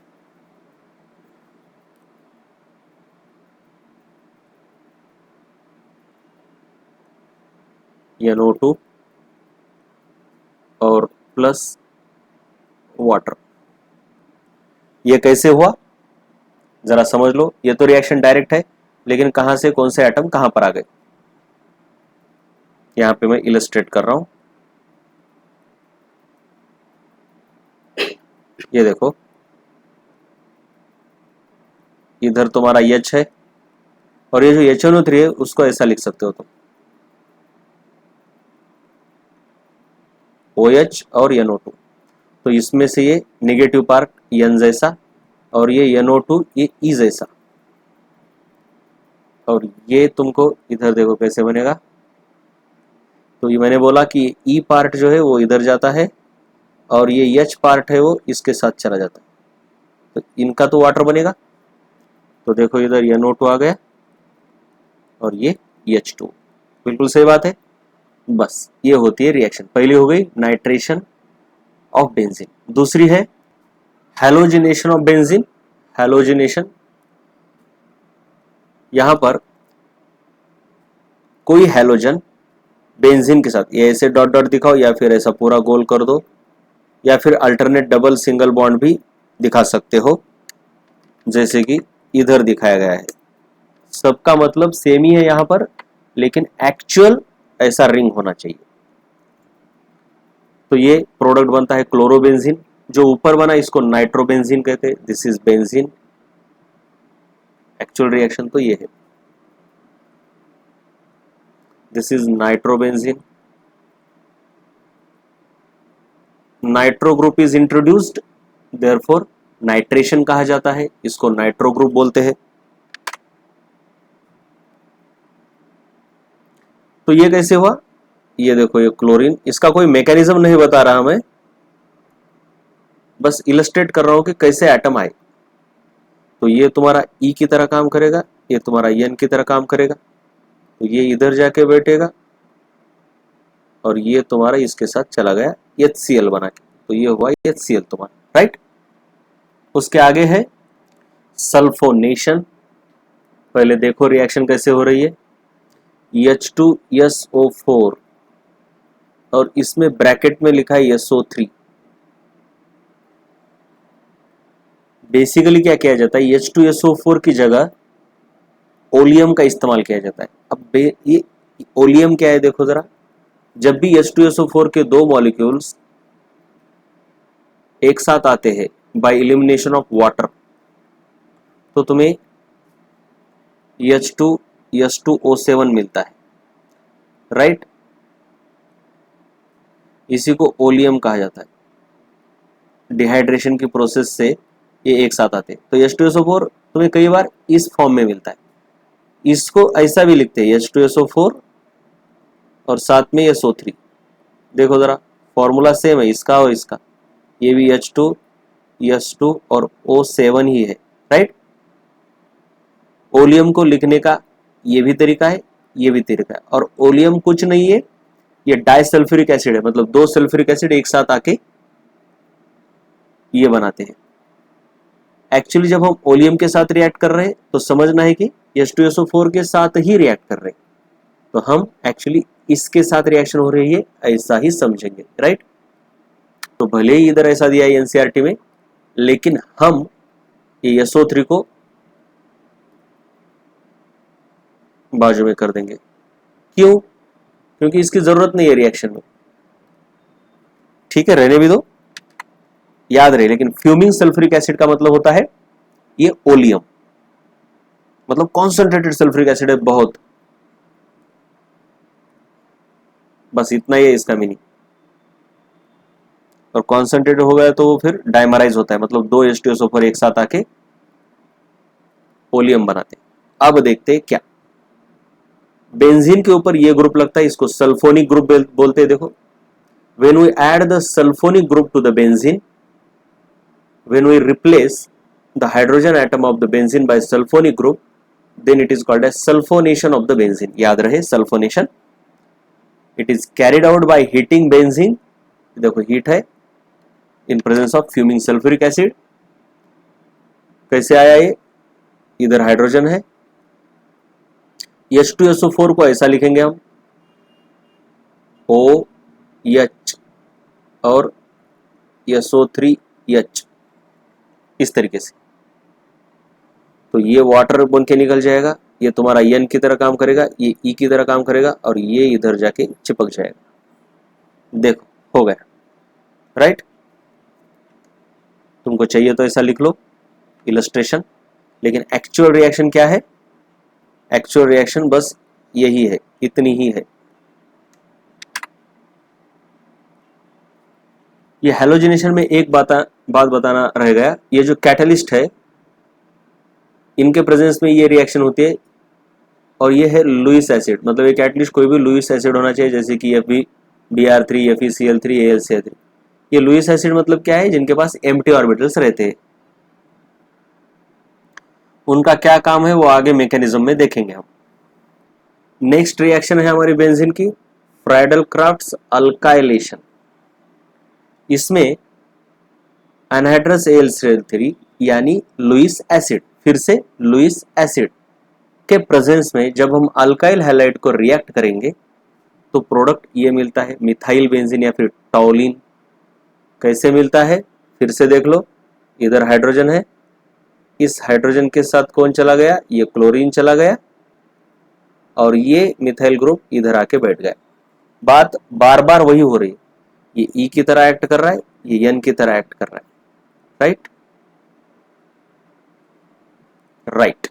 दूसरा एग्जांपल यहाँ पे दिया है, ये पार्ट तुम्हारा E की तरह है और ये निगेटिव पार्ट N है, तो ये E वाला इधर जाएगा और इधर जो हाइड्रोजन है वो इसके साथ HCl बनाएगा। ये देखो हो गया काम। ये फ्राइडल-क्राफ्ट्स अल्काइलेशन है, क्योंकि बेंजीन के रिंग को हमने अल्काइल ग्रुप इंट्रोड्यूस कर दिया। ये अल्काइल ग्रुप है, ये अल्काइल ग्रुप है। कोई फर्क नहीं पड़ता इधर लगा रहे हो कि इधर, इधर सभी हाइड्रोजन सेम ही है। इसको बोलते हैं मिथाइल बेंजीन, इसको बोलते हैं इथाइल बेंजीन। बाय प्रोडक्ट दोनों तरफ सेम ही रहेगा। अगर ब्रोमीन का इस्तेमाल किया तो HBr होगा। नेक्स्ट रिएक्शन है फ्राइडल-क्राफ्ट्स असाइलेशन, वो था अल्काइलेशन। वहां पर बेंजीन के ऊपर अल्काइल ग्रुप आता था, यह है अल्काइल ग्रुप। यहां पर बेंजीन पर ये असील ग्रुप आ रहा है या फिर असाइल ग्रुप बोलेंगे हम, right. This is called as acyl group, alkyl की जगह पर असाइल ग्रुप, राइट। इसलिए ये अल्काइलेशन है और ये असाइलेशन है। चलो रिएक्शन तो दिख रही है, लेकिन ये कैसे हुआ, किधर से कौन किधर गया? सिंपल सी बात है, ये जो पार्ट है वो E की तरह काम कर रहा है, ये पार्ट है वो N की तरह काम कर रहा है। तो N के साथ H इधर, ये वाला H, क्या बार बार वही बताना है। और ये जो E है ये इधर जाके चिपक गया, ये देखो ये E, इसको बोलते हैं एसेटोफेनॉन। ये है फिनोन, ये फिनोन ओन क्यों है? ये कीटोन ग्रुप है इसलिए CO ऐसा है, ये CO, इसलिए इसको बोलते हैं एसिटोफिनोन, एसिटोफिनोन या फिर मिथाइल फिनाइल कीटोन। ओके, यहां पर भी एनहाइड्रस AlCl3 का इस्तेमाल करना है लुईस एसिड की तरह। एनहाइड्रस AlCl3 असाइलेशन में भी है, अल्काइलेशन में भी है और हैलोजिनेशन में भी है, राइट। ओके, असाइलेशन करने का दूसरा तरीका है बाय यूजिंग एसिटिक एनहाइड्राइड। एक तरीका क्या था? हमने एसिटिल क्लोराइड इस्तेमाल किया, एसिटिल क्लोराइड। ये एसिड के डेरिवेटिव्स है जिनके बारे में हायर क्लासेस में पढ़ेंगे।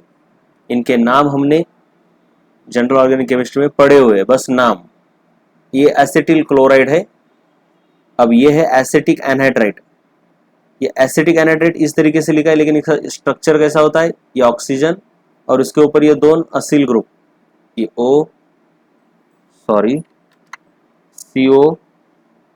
CH3 CO CH3, ये। तो इसमें से क्या होता है? देखो इसको मैं जरा ऐसे लिख रहा हूं, इधर मैं ऐसे डायरेक्टली लिख रहा हूं, डायरेक्ट स्ट्रेट लाइन में, CH3COO COCH3। तो ये जो पार्ट है यहां से यहां तक वाला, ये काम करता है ई की तरह, सॉरी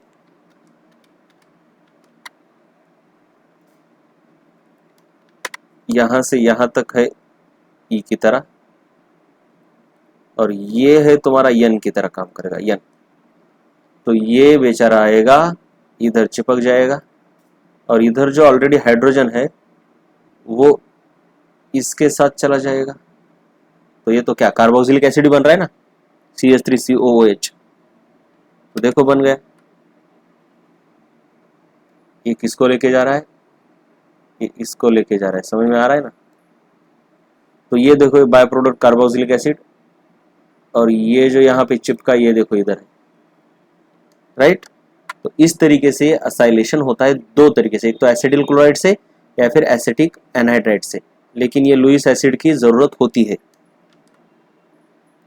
अगर इनमें से कोई रिएजेंट को एक्सेस में इस्तेमाल किया जाता है, कोई भी इलेक्ट्रोफाइल अगर एक्सेस में इस्तेमाल किया जाता है, then further substitution can also take place. मतलब अभी तक हमने देखा कि एक ही हाइड्रोजन रिप्लेस हो रहा है, लेकिन अगर एक्सेस में तुम इस्तेमाल करते हो तो पॉलीहेलोजिनेशन या फिर ज्यादा हाइड्रोजन भी रिप्लेस हो सकते हैं।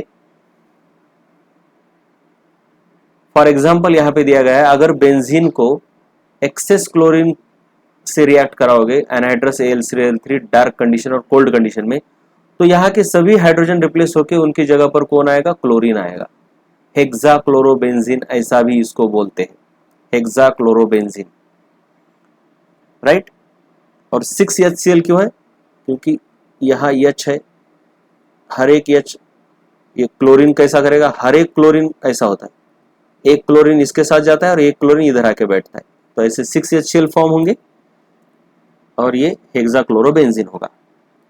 अब देखेंगे हम mechanism of electrophilic substitution of benzene. पहले देखेंगे जनरल मैकेनिज्म। तो उसमें 3 स्टेप्स होती है। Number 1 generation of electrophile. मैंने बोला कि अटैक करने वाला कोई भी हो उसको तुम ई और एन के फॉर्म में दिखा सकते हो। तो इससे इलेक्ट्रोफाइल प्रोड्यूस होगा, कभी कभी डायरेक्टली होता है लेकिन कभी कभी कैटलिस्ट की जरूरत पड़ती है, जैसे कि लुईस एसिड हमने लिया था AlCl3 वगैरह वगैरह। तो वहां पे कैसे होता है, ये E और N ऐसा बॉन्ड है, और अगर ये इधर कोई कैटलिस्ट है मतलब AB ऐसा कुछ, तो क्या होता है, इधर का बॉन्ड इधर इलेक्ट्रॉन लेके फिर इसको दे देता है और तुमको मिलता है ये E+, और प्लस ये N इसके साथ कुछ NAB ऐसा बनाएगा, राइट। बात वो इंपॉर्टेंट नहीं है, इनके ऊपर माइनस चार्ज आएगी, लेकिन ये इलेक्ट्रोफाइल जनरेट हो गया। फॉर एग्जाम्पल हैलोजिनेशन में तुम देखोगे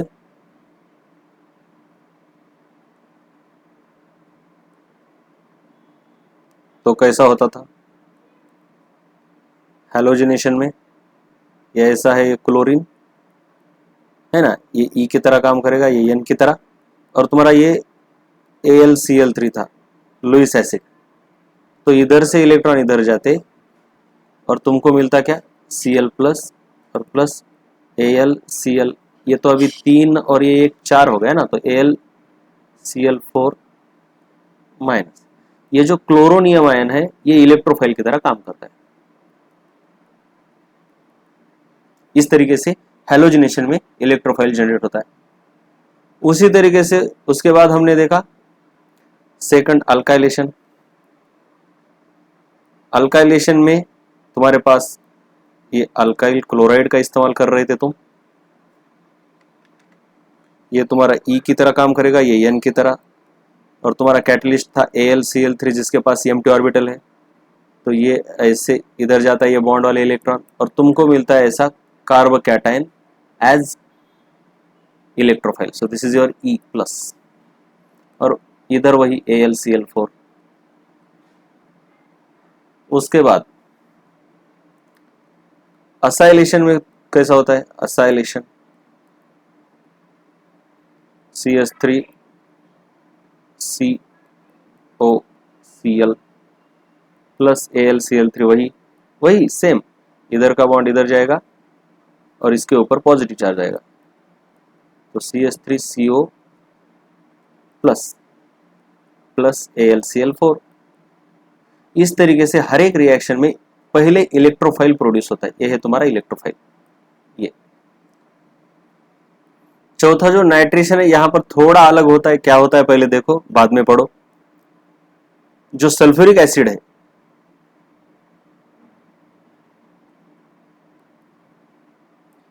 इसको हम ऐसा लिखे,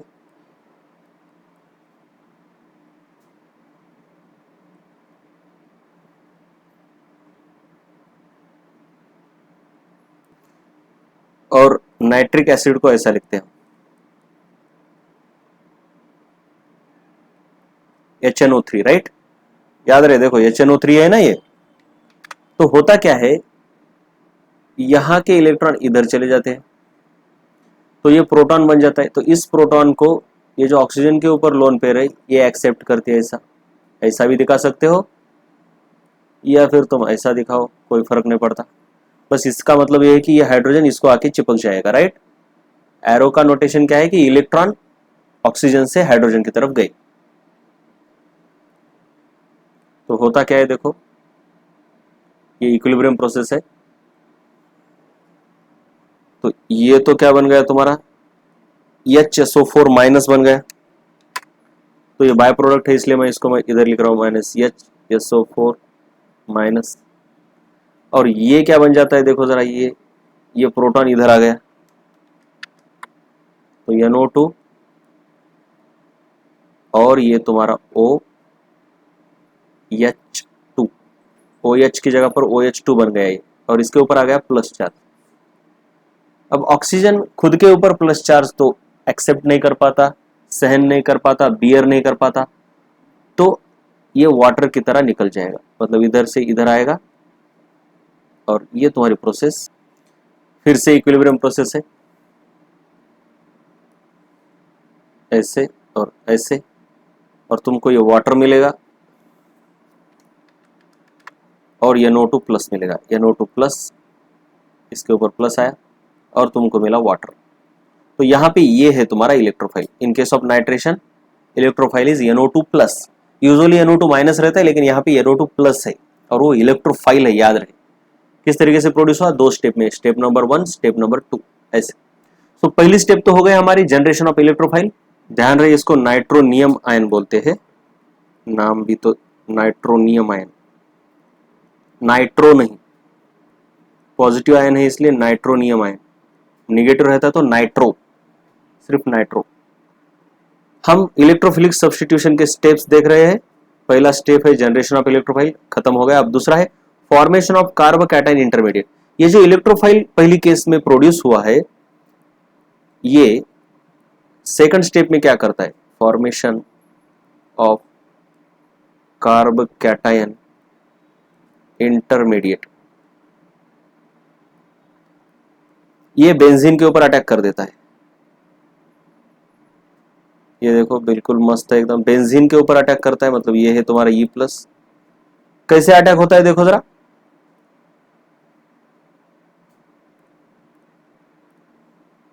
यहां के इलेक्ट्रॉन पहले इधर आएंगे और फिर इधर से इधर जाएंगे, लेकिन हम केमिस्ट्री में ऐसे नहीं दिखाते, इसको हम डायरेक्टली कैसा दिखाते हैं।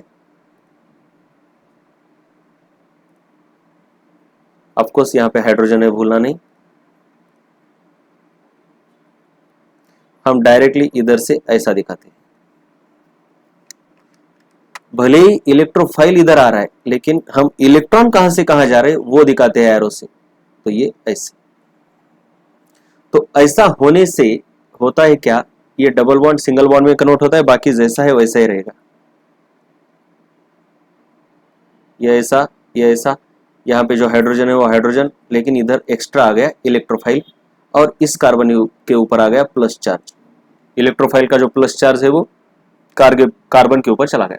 ओ, उस वाले कार्बन पर नहीं, उस वाले कार्बन पर नहीं, देखो जरा, इस वाले कार्बन पर आएगा, राइट। ये इसको बोलते हैं arenium ion. It's a sigma complex, arenium ion.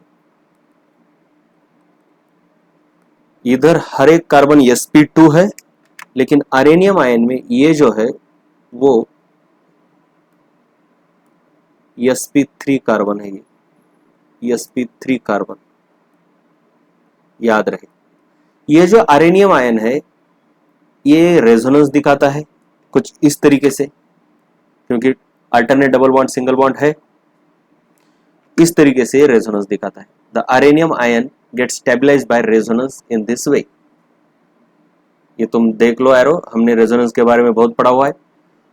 तो रेजोनेंस दिखाता है, तो अरेनियम आयन का एग्जैक्ट एक्चुअल स्ट्रक्चर तो ये हो गया, ये हो गए उसके कंट्रीब्यूटिंग स्ट्रक्चर। अब रेजोनेंस निकालते वक्त बहुत ज्यादा गलती करते हैं, किधर से भी एरो किधर भी लगा दे। देखो जरा एरो कैसे है, ये अरेनियम आयन का पहला स्ट्रक्चर है, इधर से एरो इधर गया है। कुछ भी करते हैं लड़के स्टूडेंट ना, शुरू में एरो किधर से भी किधर भी लगा देते, ये ऐसा है, ये ऐसा है, इधर प्लस चार्ज है, राइट। तो क्या करेंगे, इधर से इधर लगा देंगे ऐसा कुछ, ठीक है, ये तो बिल्कुल सही है। लेकिन इधर से ऐसा कर देंगे, नहीं भाई, वहां पर कहा, फिर इधर से कुछ ऐसा कर देंगे, नहीं, बॉन्ड से बॉन्ड में ही जा रहा है, राइट। बिल्कुल सही जगह पर सटीक एरो होना चाहिए। दूसरा एरो देखो कैसा है, इधर से राइट यहां पर है। तुम इसको ऐसा भी दिखा सकते हो, ये भी बिल्कुल सही है तरीका। लेकिन लेकिन ऐसे नहीं, इधर से निकाला इधर लिख दिया, या फिर इधर से निकाला कुछ इधर लिख दिया, या फिर कुछ भी कर दिया, ऐसा कर दिया। अरे नहीं, बिल्कुल सटीक तरीके से होना चाहिए, किधर से निकला किधर इलेक्ट्रॉन गया, राइट। ये है तुम्हारी कैनोनिकल फॉर्म्स, कैनोनिकल फॉर्म्स। और ये है तुम्हारा रेजोनेंस हाइब्रिड, यही तुम्हारा एक्चुअल स्ट्रक्चर होता है। रेजोनेंस हाइब्रिड याद रहे, बेंजीन में ये ऐसा गोल पूरा है, लेकिन इसमें पूरा नहीं है, ऐसा आधा ही है। देखो जरा, यहां से यहां तक ही है, ये क्यों नहीं है, ये पार्ट क्यों है खुला, क्योंकि इधर रेजोनेंस नहीं हो रहा। रेजोनेंस कहां से कहां तक हो रहा है, यहां से लेकर यहां तक रेजोनेंस है। तो राउंड बस इतना ही मारा गया है, कंप्लीट राउंड ऐसा नहीं है। तो ये भी याद रखो, थ्योरी में ऐसे क्वेश्चन आ सकते हैं, right. This dotted ring is incomplete ring because of this sp3 carbon, because resonance is not reaching there. ये हो गई दूसरी स्टेप। अब तीसरी स्टेप देखते हैं, लेकिन उससे पहले याद रहे, ये जो अरेनियम आयन है ये नॉन एरोमेटिक है, तो ये स्टेबल नहीं है। क्यों नॉन एरोमेटिक है, क्योंकि इधर एक sp3 कार्बन आ गया, और ये नॉन एरोमेटिक होने की वजह से ये रिएक्टिव रहता है, और ये बोलता है कि नहीं, मेरे एरोमेटिसिटी मुझे चाहिए, फिर से वापस चाहिए। तो ये जो सिग्मा कॉम्प्लेक्स है, ये खुद की एरोमेटिसिटी वापस लाने के लिए क्या करता है, देखो ये He प्लस ये हाइड्रोजन को निकाल देता है, निकाल फेंकता है, और एरोमेटिसिटी वापस आती है। ये किसको दे देता है, ये जो यन हमारा बचा था ना, यन ई के साथ, यन ई के साथ, ई तो इधर चला गया ना, इस ई के साथ यन था, ये ई इधर आया, तो ये तो अकेला है अभी। तो ये यन इसको लेके जाता है, और इधर के इलेक्ट्रॉन इधर जाते। जरा देखो एरो कैसे मैं लगा रहा हूं, ऐसे नहीं इधर से निकाला इधर लिख दिया, या फिर ऐसा कुछ कर दिया, नहीं, बिल्कुल सही होनी चाहिए एरो, राइट। बॉन्ड से निकलकर इलेक्ट्रॉन बॉन्ड में ही जाए, ऐसा नहीं इधर। तो ये बनता है तुम्हारा फिर से एरोमेटिक बेंजीन। यहाँ पे डबल बॉन्ड आ गया, ये तो पहले से ही था, इसका प्लस चार्ज भी चला गया, और ये इधर प्लस आ गया, तो N माइनस और H प्लस, ये फिर NH बन गए, और ये तुम्हारा इधर E तो है ही, ये है सब्स्टिट्यूटेड बेंजीन, और ये NH तुम्हारा बाय प्रोडक्ट, हो गया काम, राइट। इस तरीके से ये काम हुआ। बेसिकली कैसे स्टेप्स हो गए देखो जरा, पहले EN था, इससे तुम्हें इलेक्ट्रोफाइल मिला, EN तुम्हारा बाय प्रोडक्ट की तरह बाजू में बैठ गया। ये इलेक्ट्रोफाइल बेंजीन के ऊपर अटैक किया, बेंजीन के ऊपर अटैक करने के बाद तुम्हें सिग्मा कॉम्प्लेक्स मिला SiHe, और ये सिग्मा कॉम्प्लेक्स नॉन एरोमेटिक होने की वजह से ज़्यादा रिएक्टिव है और ये खुद का हाइड्रोजन एक्सपेल कर देता है, खुद का हाइड्रोजन एक्सपेल कर देता है। और एक्सपेल करने के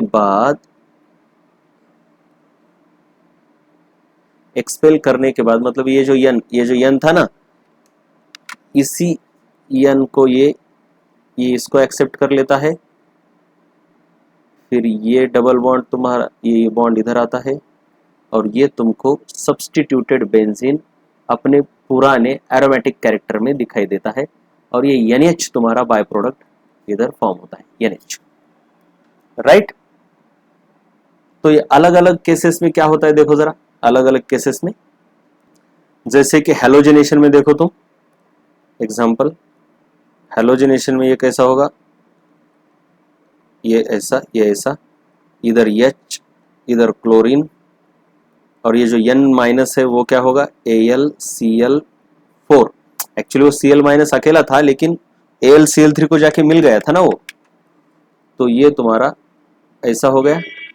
अब ये क्लोरीन याद रहे, ये बेसिकली AlCl4 कैसा है, ऐसा है AlCl ऐसा, और इसके ऊपर पूरे के ऊपर माइनस चार्ज है। अब ये वो है N-, AlCl3 तो ये खुद ये पूरा का पूरा लुईस एसिड है, लेकिन ये Cl- इसको आके चिपक गया था। तो ये क्या करता है, ये जो माइनस चार्ज है मान लो कि इसके ऊपर है, तो ये इधर से ऐसे HCl बना देता है। तो तुमको क्या मिलेगा देखो, इधर क्लोरीन प्लस ये तो दोनों मिलेंगे HCl, और तुम्हारा AlCl3 फिर से खुला हो गया, पहले कंज्यूम हो गया फिर से खुला हो गया, इसीलिए ये कैटलिस्ट है, राइट।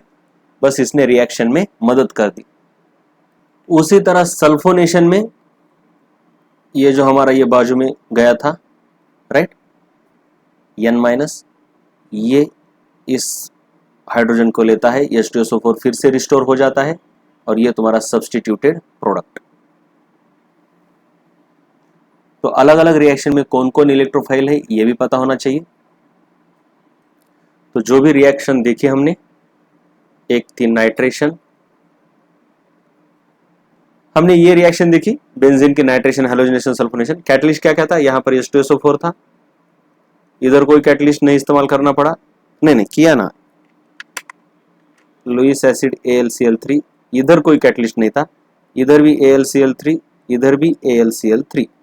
और इलेक्ट्रोफाइल कौन से थे इनमें, ये बहुत इंपॉर्टेंट है, पूछते हैं। नाइट्रेशन में NO2+ नाइट्रोनियम आयन, हैलोजिनेशन में X+ क्लोरोनियम आयन, अगर क्लोरीन है तो क्लोरोनियम आयन। सल्फोनेशन में इलेक्ट्रोफाइल SO3 रहता है। फ्राइडल-क्राफ्ट्स अल्काइलेशन में इलेक्ट्रोफाइल अल्काइल कार्बोकैटायन रहता है, और असाइलेशन में RCO+ ये रहता है तुम्हारा इलेक्ट्रोफाइल। ये प्लस चार्ज कार्बन के ऊपर रहता है, याद रहे, ठीक है। लेकिन इसको लिखते हो कभी कभी ऐसा इधर भी प्लस लिख देते हैं,